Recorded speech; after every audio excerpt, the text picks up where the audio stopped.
वृंदावन में चारों तरफ उत्सव और आनंद का माहौल था। यज्ञ अनुष्ठान होने की तैयारी हो रही थी।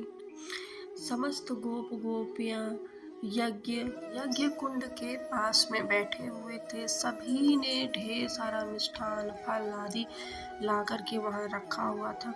तभी श्री कृष्ण अपने ग्वाल बाल सखाओं के साथ वहां पहुंचे और नंद बाबा से पूछा, बाबा यहाँ क्या हो रहा है? नंद बाबा ने बड़े प्रेम से कहा, लल्ला यहाँ हम इंद्र देवता की पूजा करेंगे।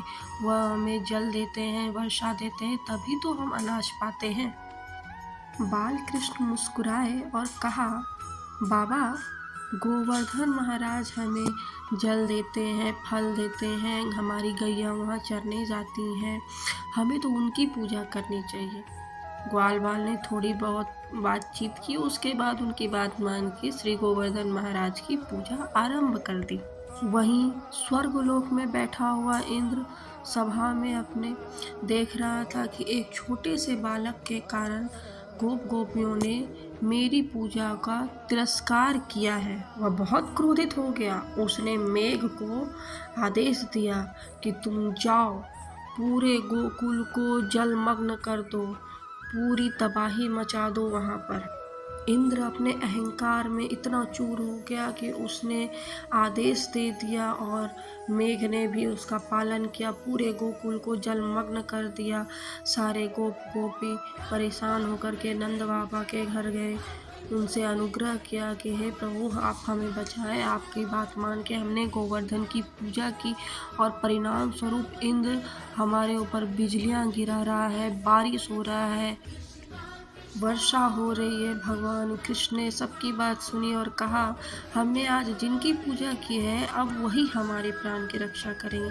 और भगवान 7 वर्ष की आयु में 7 कोस लंबे गिरिराज जी को अपने बाएं हाथ की छोटी उंगली पर उठा के 7 दिन 7 रात एक जैसे खड़े रहे और उन्होंने समस्त गोप गोपियों के प्राण की रक्षा की, सभी ग्वाल वालों की, गायों की, सभी की रक्षा की।